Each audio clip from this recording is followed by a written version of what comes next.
자, 이제 2교시에 이어서 가도록 할게요. 제가 화면에다가 코드를 좀 작성을 해놨는데 여러분들한테 알려드리지 않았던 새로운 무언가를 좀 가르쳐 드릴 거예요. 자, 일단 첫 번째로는 이 녀석을 볼 겁니다. 자, 지금 이 형태를 잘 보시면 얘는 뭐 하고 있는 것 같아요?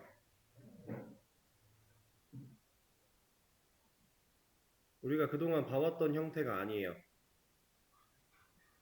얘는 생성자고요. 얘는 스태틱 변수인데 얘는 그 스태틱 변수를 초기화하고 있죠.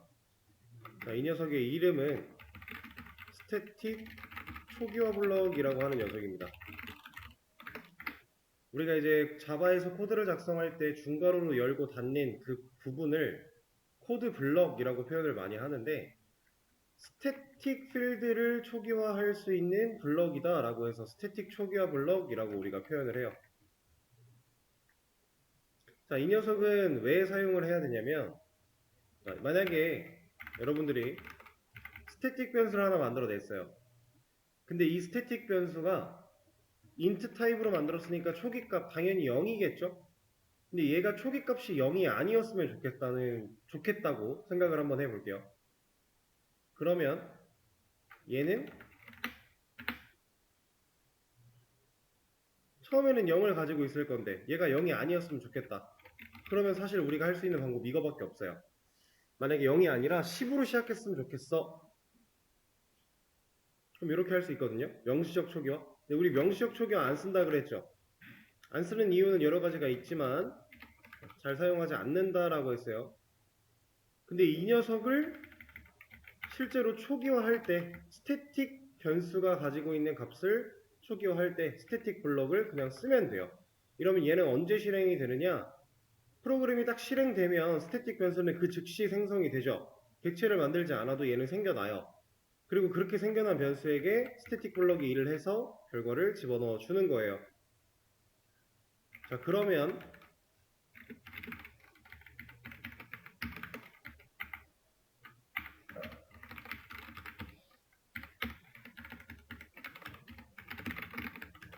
이거 뭐 나올까요?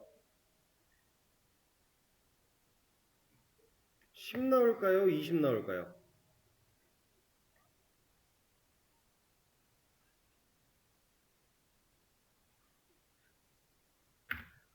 20 나와요. 명시적 초기화가 가장 빨리 되는 건 당연한 거고요. 변수 선언과 동시에 초기화가 되는 거니까. 그 이후에 스태틱 초기화 블럭이 바로 일을 합니다. 얘는 객체를 만들지 않아도 일 처리를 하기 때문에 실제로 값을 잘 가지고 있는 걸 확인을 했고, 스태틱 변수는 스태틱 초기화 블럭 가지고 초기화를 하는구나. 그러면 인스턴스 변수는 뭘로 초기화를 할까요? 우리가 이제 명시적 초기화라는 방식이 있고 생성자를 통해서 인스턴스 변수를 초기화를 할 수 있다라고 했는데 예를 들어 이런 거겠죠? this.id 이 녀석의 값을 10으로 시작을 할 거야. 그럼 우리가 new 아티클을 통해 객체를 만들면 이 녀석이 가진 id의 값은 생성자 때문에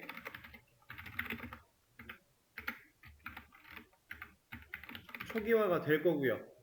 그리고 그 값을 쓰겠다라고 하니까 10이라는 값을 출력해 주겠죠? 근데 생성자 말고도 이 인스턴스 변수를 초기화할 수 있는 녀석이 한 가지가 더 있어요. 그건 뭐냐? 이렇게 씁니다. 얘가 인스턴스 초기화 블록이에요. 이름이 없어요. 그냥 블럭만 열면 돼요. 여기서 id의 값을 20으로 바꾸겠다. 자, 이러면 이 코드는 뭐가 나올까요?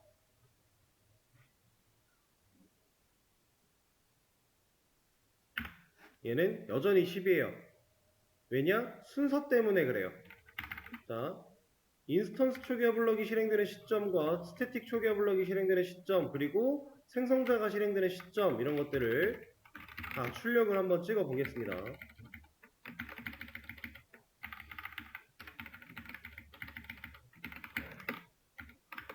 이론상 스태틱 블럭이 가장 먼저 해야 되니까 2가 먼저 나올 거고, 그 다음에 생성자가 더 늦게 되는 걸 방금 전에 봤으니까 2, 1, 3 나오면 되겠네요. 실제로 우리가 클래스에 이렇게 정의를 해 놓으면 이런 식으로 순서를 가지고 출력이 됩니다. 근데 우리가 여기서 객체를 만드는 행위를 하지 않았다면 new라는 키워드를 통해 객체 인스턴스를 만들지 않았다면 얘는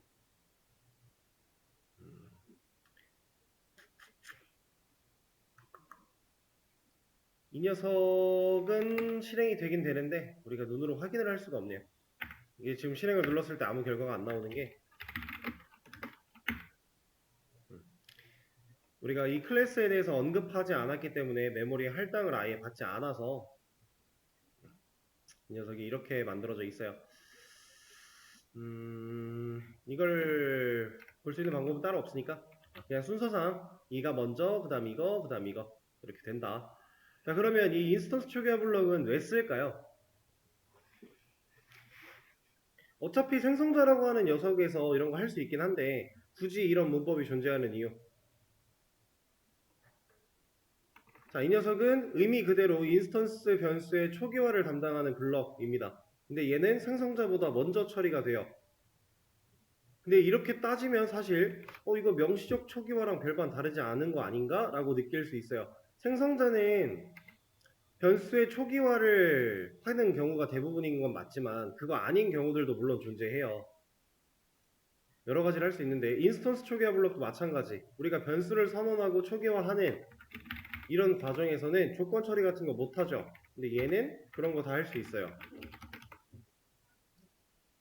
이런 거 사용 가능합니다. 이런 걸 할 수가 있어요.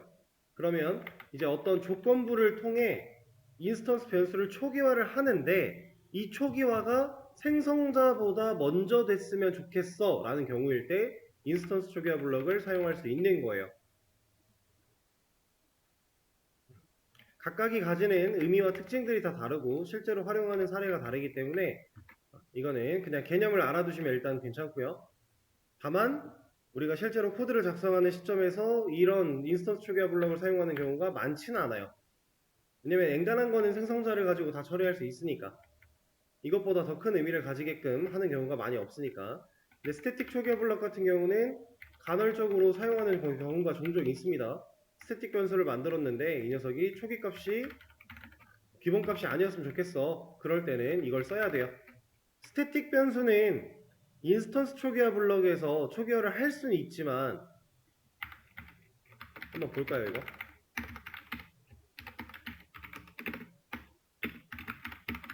이런 걸 할 수는 있어요. 다만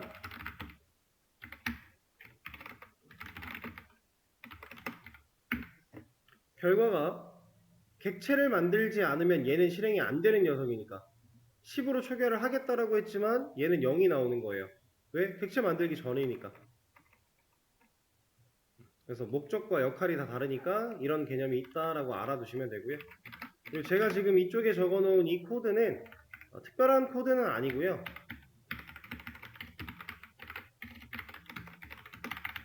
어떤 의미를 가지고 있냐면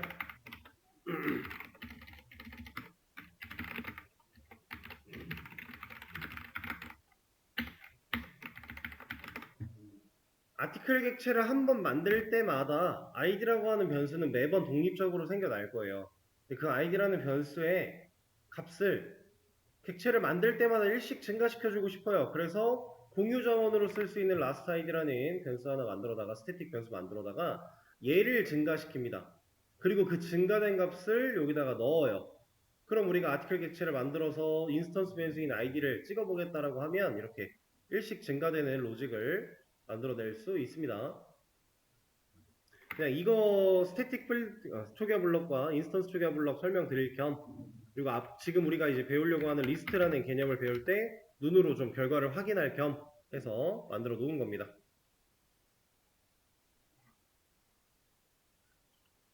자, 이제 리스트 개념 시작을 해볼 건데 일단은 지금 상황을 한번 적어드리고 이 상황에 대해서 한번 생각을 해보세요.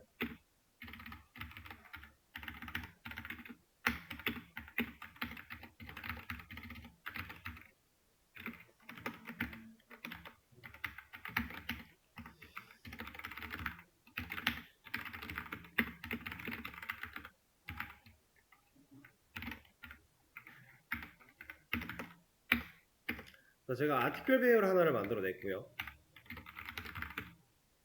이 배열에게 아티클 객체를 이제 만들어서 저장을 시킬 겁니다. 그리고 이걸 5개 할 거예요.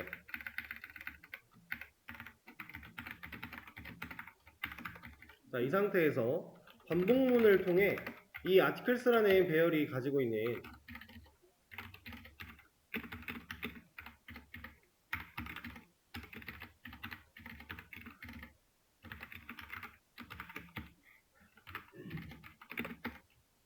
요소들을 전부 출력을 하기 위해서 이런 과정의 코드를 좀 적어 볼 겁니다. 이렇게. 그럼 지금 배열은 10칸짜리인데 우리가 0번부터 4번 방까지 5개의 방에만 데이터를 저장했어요. 그리고 아이디를 찍겠다라고 했으니까 이 아이디는 객체 한번 만들어질 때마다 1씩 상승이니까 1, 2, 3, 4, 5가 딱 나오면 너무 좋겠죠. 근데 얘는 문제가 생겨요. 5까지 나오는 건 나오는데 그 뒤에 문제가 생깁니다. 왜 문제가 생기는지 보면은 널 포인트 익셉션이래요. 이거 왜 널 포인터예요? 방이 10개인데 데이터는 5개밖에 안 들어있어요. 그럼 5번 방부터 9번 방까지는 데이터가 없죠. 자, 데이터가 없다라는 건 그 방에 접근했다라고 했을 때 아무것도 안 들어있다는 거예요. 근데 그 녀석을 리모컨을 누르겠대요. 그러면 당연히 못 누르죠. 아티클스라고 하는 이 녀석은 아티클 배열이니까 각각의 방에 아티클이라는 객체 데이터가 들어갈 수 있는데 객체 리모컨이 들어갈 수 있는데 그 리모컨이 없는데 리모컨을 누르겠다라고 했으니 너린 녀석에게 리모컨을 어떻게 누를 거야? 그래서 널 포인트 익셉션이라고 하는 상황이 발생을 합니다. 자, 그럼 이 문제를 해결하기 위해서 얘를 5로 바꾸면 해결할 수 있죠. 종료 조건이 5가 되면 내가 데이터를 5개밖에 안 넣었으니까 총 5번만 반복할 수 있게끔 만들어주면 문제는 없어요. 근데 이러면 데이터 하나 더 넣었다. 그럼 얘 또 바꿔야 되고 6으로 하나 더 넣었다. 그럼 7로 또 바꿔야 되고 답답하죠. 자, 이런 것들을 편하게 할 수 있게 해주는 방법이 하나가 있습니다. 배열을 사용했을 때 제가 이런 처리를 하나 해볼 거예요. 변수를 하나 만들어내요. 그리고 배열에 값을 저장할 때마다 이 녀석의 값을 1씩 증가시킵니다. 그리고 종료 조건에 얘를 사용해요. 그러면 지금 10칸인데 데이터 5개밖에 안 넣었을 때 이제 문제 없고요. 그 다음 데이터 하나가 추가된다라고 해도 문제 없어요. 왜냐? 종료 조건이라는 걸 데이터가 몇 개가 추가됐는지 아티클스 사이즈라는 녀석으로 판단하고 있으니까. 이렇게 하면 가능은 해요. 근데 이거는 조금 불편합니다. 변수가 또 필요하고 이런 과정을 계속 매번 해줘야 되고 불편해요. 그래서 이건 이제 배열이 가지는 한계점으로 생각을 하시면 되고요. 이것보다 훨씬 더 좋은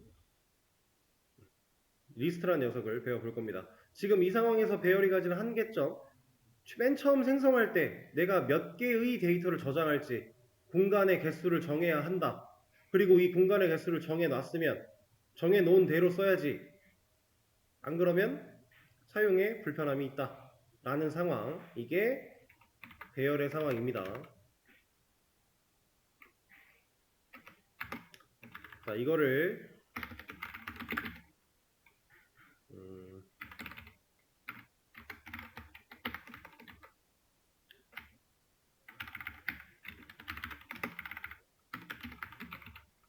이렇게 좀 표현을 해볼게요. 어차피 똑같은 얘기 하는 거예요. 그냥 메서드로 빼놓은 겁니다. 자, 그러면 이제 리스트란 녀석을 배워가면서 단계를 좀 발전시켜 볼 건데 2번으로 갈 거예요. 자, 얘는 배열을 사용해 볼 겁니다. 리스트를.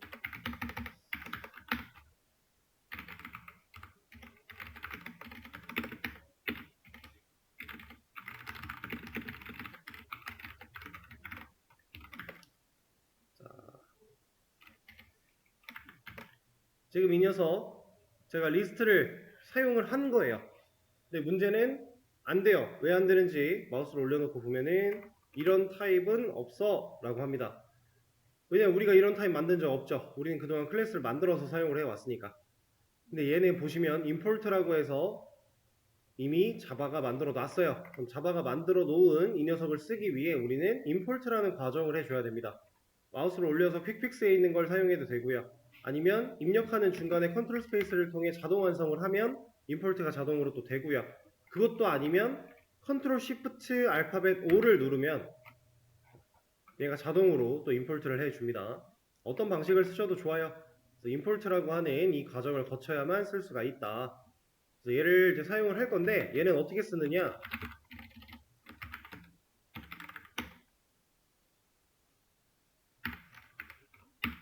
이런 식으로 쓸 수 있어요.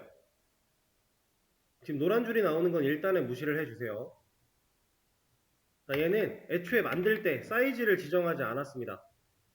그래서 리스트라고 하는 이 녀석은 실제로 만들어내면 이 new를 통해 만들어내면 처음에는 사이즈가 0이에요. 없어요. 아무것도. 근데 add라고 하는 이건 메서드 호출이죠.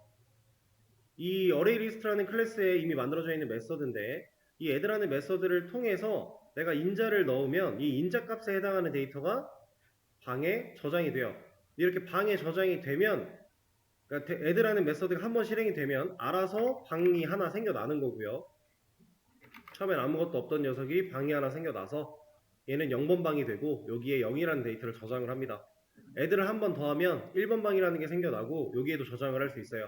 하나 더 add를 하면 또 생겨나고 또 생겨나고 사이즈를 우리가 지정해 놓고 쓰는 게 아니라 내가 데이터를 추가한 만큼 사이즈가 알아서 늘어나요. 그런데 지금 보시면은 얘는 이런 게 가능합니다. 일단 현재까지는 데이터 타입에 상관없이 정수도 저장할 수 있고 문자열도 저장할 수 있고 심지어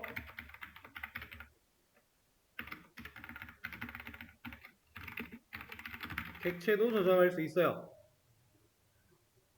여기서 말하는 이게 의미하는 바는 지금 현재 인자를 오브젝트로 받고 있겠구나. 4개 변수를. 모든 데이터 타입이 다 가능하니까. 대신에 이걸 실제로 사용할 때는 출력할 때는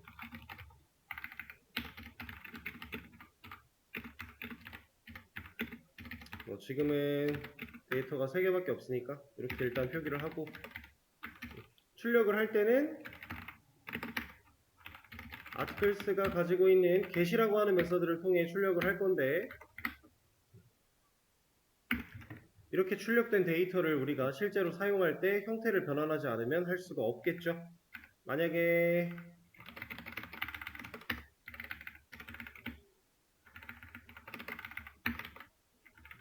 (0번) 방에 있는 데이터랑 10을 좀 연산하고 싶어. 그 결과를 보고 싶어 라고 한다면 얘는 안 되잖아요. 왜? 얘가 오브젝트라서. 그래서 여기에 int라는 형태를 변환시켜야 이게 연산이 가능하다. 이런 식으로 사용할 때는 항상 형태를 변환시켜야 된다. 이런 문제점이 좀 있습니다. 근데 우리는 어차피 지금 이런 거를 할 게 아니라 이것만 여러 개를 할 거니까 얘가 가지고 있는 이 getI라는 녀석이 가지고 있는 데이터를 이렇게 쓸 거예요. 아티클이 가진 아이디를 가져올 거야. 근데 얘가 안 되는 이유 당연히 형 변환을 해줘야겠죠. 이러면 결과는 잘 나옵니다. 여기 3개밖에 안 나왔니? 여기가 3이라고 들어가 있죠.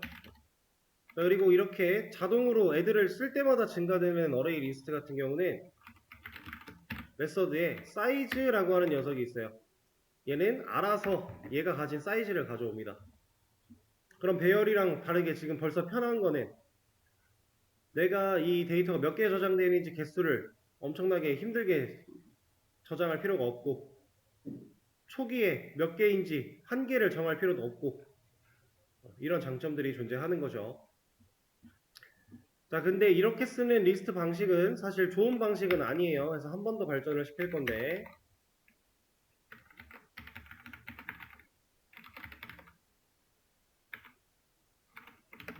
자, 이 녀석은 실질적으로 이렇게 사용을 합니다.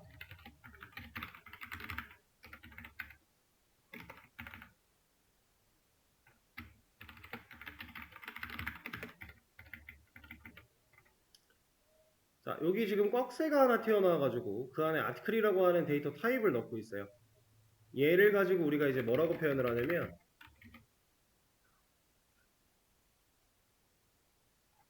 지금 array list라고 하는 거 뒤에 붙어있는 이 꺽쇠 얘를 가지고 우리가 generic이라고 표현을 합니다. 이 generic은 뭐 하는 녀석이냐면 지금 array list 타입을 이 데이터 타입을 사용해서 리스트를 만들 건데 그 리스트를 만드는 변수는 articles라는 이름이고 array list 객체 만들어서 연결할 거야. 이 개념 다 똑같아요. 똑같은데 여기서는 정수도 돼, 문자열도 돼, 뭐 실수도 돼, 다 돼요. 어떤 데이터 타입이든지 다 받아요. 오브젝트니까. 근데 얘는 이 꺽쇠 안에다가 내가 데이터 타입을 넣어주면 이 타입에 대한 데이터만 저장을 할 수 있는 리스트로 만들어 버려요. 제한을 거는 거예요. 그러면 이 시점에서 articles라고 하는 이 리스트는 무조건 아티클 데이터밖에 저장을 못해요. 그래서 여기에 정수 같은 거 넣는다 그러면 안 됩니다. 이거 아티클만 들어올 수 있는데 이거 정수잖아. 나 이거 저장 못해. 제한을 걸어서 쓰는 거예요. 이렇게 제한을 걸면 아티클만 저장이 되는 대신에 무조건 아티클만 들어간다는 사실을 우리가 알기 때문에 이걸 안 해도 돼요. 평변환을. 어차피 이 안에 있는 건 아티클일 거니까.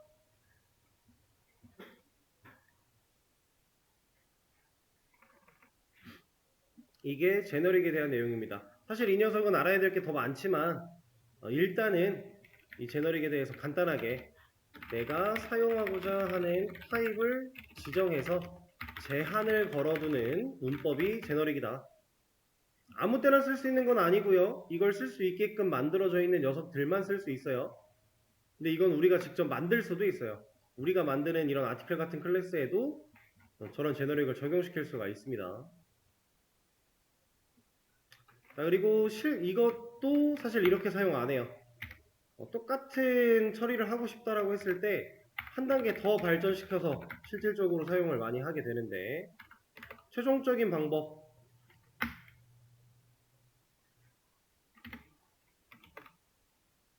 실제로는 이렇게 씁니다.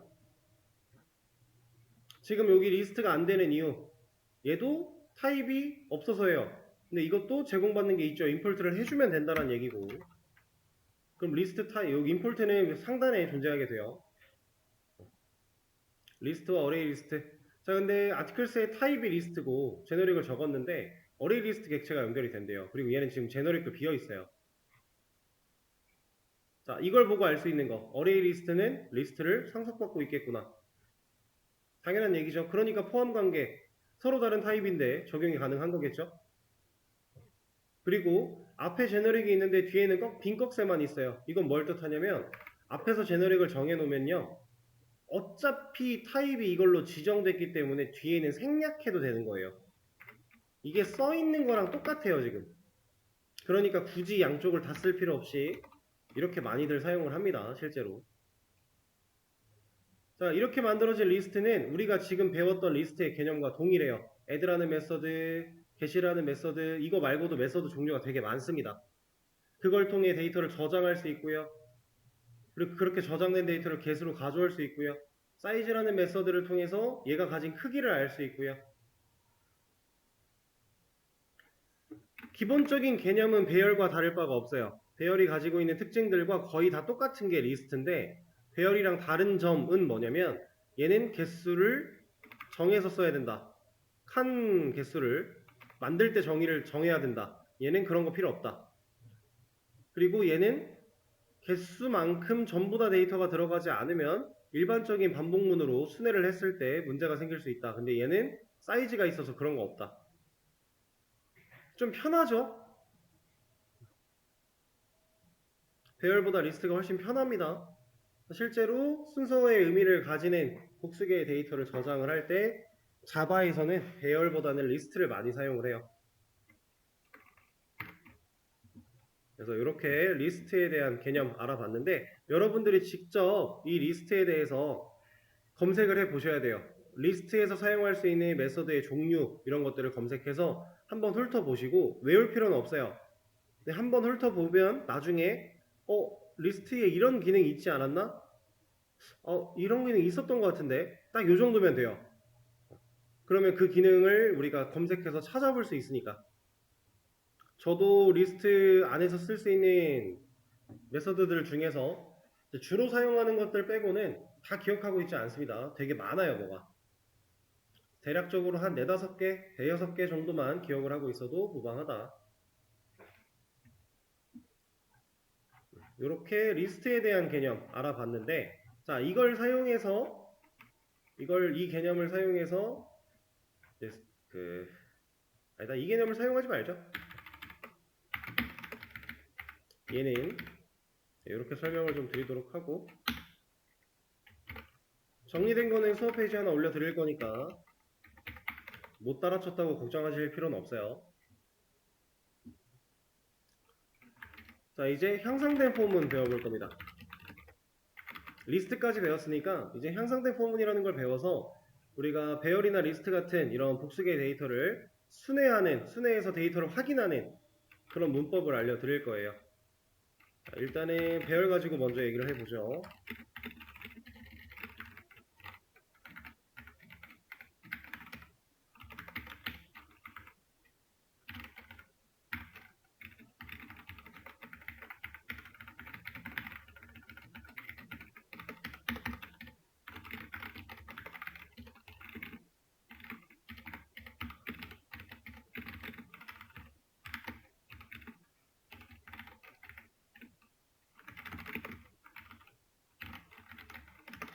자, 이러면 우리가 배열에 저장된 데이터를 순차적으로 처음부터 끝까지 반복문을 통해 값을 출력하는 행위를 할 수 있죠. 자, 이걸 이제 향상된 포문을 쓰면 어떻게 변하느냐?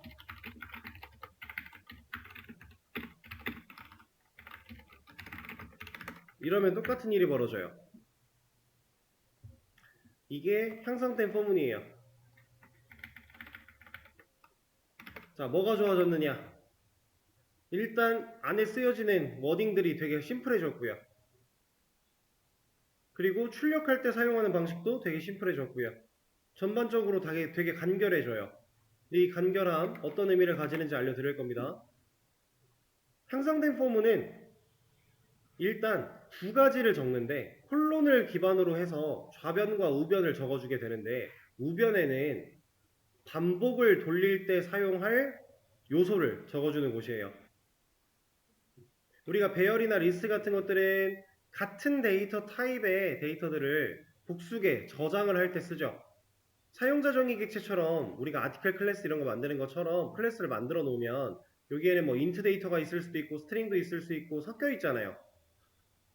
그래서 얘는 순서의 의미도 없어요.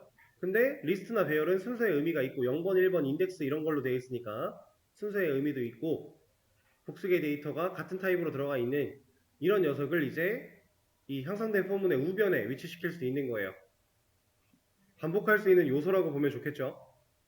자, 그 녀석을 반복을 돌리는데 얘는 이 향상된 포문은 알아서 처음부터 끝까지 돌려요.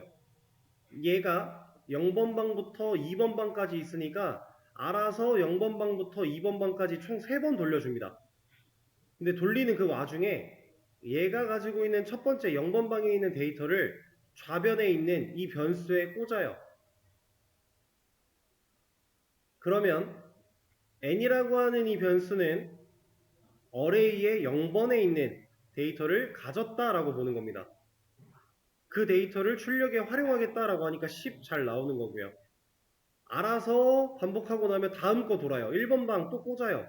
그 다음에 1번 방에 있는 데이터 또 출력했으니까 20 나오는 거고요. 2번 방도 마찬가지 꽂아서 출력. 그리고 다음에 이제 더 돌 인덱스가 없죠. 그러면 얘는 알아서 빠져나가요. 이게 향상된 포문이에요. 순회할 수 있는 요소, 순회라는 건 반복할 수 있는 요소를 처음부터 끝까지 돌아보는 걸 순회라고 하는데 이런 순회할 수 있는 요소를 가지고 얘가 가진 값들을 전부 다 확인해야 될 때 사용하는 게 향상된 포문입니다. 이 녀석을 이제 리스트에 적용을 해보자면 얘가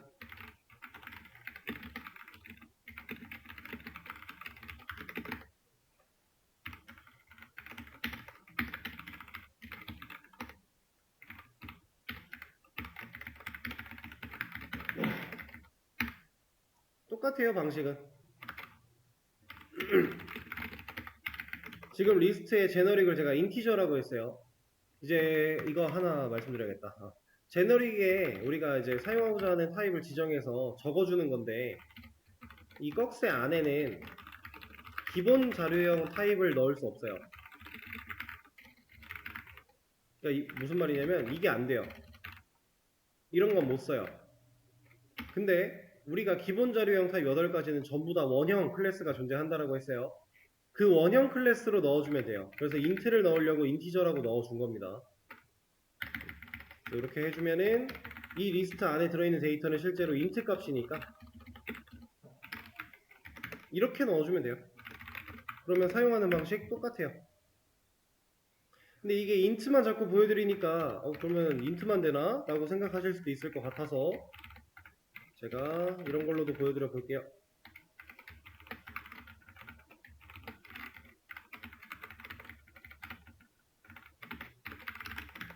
똑같습니다. 정수만 되는 게 아니에요. 이렇게 쓰는 게 향상된 포문이다. 순회할 수 있는 요소를 우변에, 콜론의 좌변에는 순회할 수 있는 요소가 가지고 있는 그 각각의 값을 저장할 변수.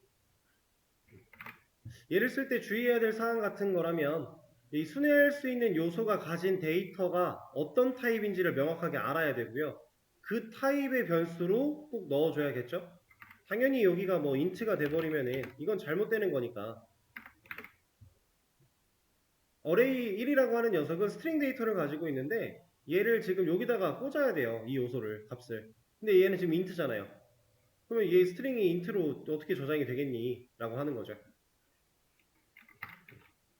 이것만 주의를 하면 향상된 포문은 특별할 게 없다. 문법 사용법만 익히면 된다. 자, 그런데 이 향상된 포문으로 할 수 없는 게 있어요. 정순회, 배열이나 리스트 같은 녀석을 처음부터 끝까지 전부 다 돌아봐야 되는 상황이면은 이렇게 포문을 쓰는 것과 이렇게 향상된 포문을 쓰는 게 차이가 진짜 아무것도 없는데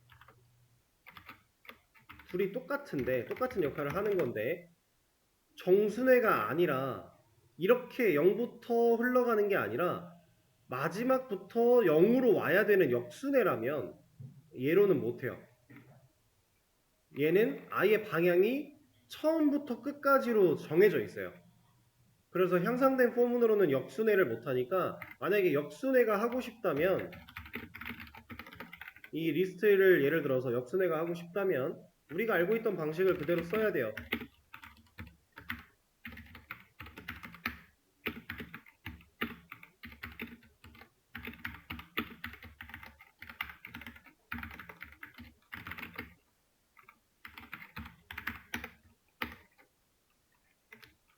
이런 식으로.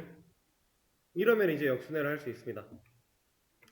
우리가 배열 쓸 때 length-1부터 0까지 음의 방향으로 이런 식으로 썼었는데 리스트도 똑같아요. 사이즈가 그 리스트가 가지고 있는 크기를 반환시켜주는 거라 배열에서의 length랑 거의 비슷한 느낌이에요. 근데 배열의 length는 우리가 최초에 설정한 이 길이가 그대로 나오는 거라면 리스트는 애초에 최초의 길이를 설정하지 않으니까 데이터를 추가한 만큼이 사이즈가 되는 거니까 그것만 다르지 나머지는 다 똑같다. 그래서 향상된 포문으로는 역순회가 안 된다. 그래서 정순회만 할 수 있고 정순회 상황에서는 얘를 쓸 수 있는 게 훨씬 더 코드가 간결해지고 편하다. 그렇게 이해를 하시면 되겠습니다. 자, 그러면 오늘 인력관리소 문제 풀어봤고요. 스태틱 필드와 인스턴스 초기화 블럭 배워봤고요. 그 다음에 지금 향상된 포문까지 리스트까지 이런 거 다 배워봤어요. 오늘도 꽤나 많은 걸 배웠는데 여러분들이 주말 동안에 오늘까지 공부했던 이 내용들을 충분히 복습을 하고 오셔야 다음 주에 진행하는 5일 동안 진행하는 프로그램 만드는 그 작업을 흉내라도 내볼 수 있어요.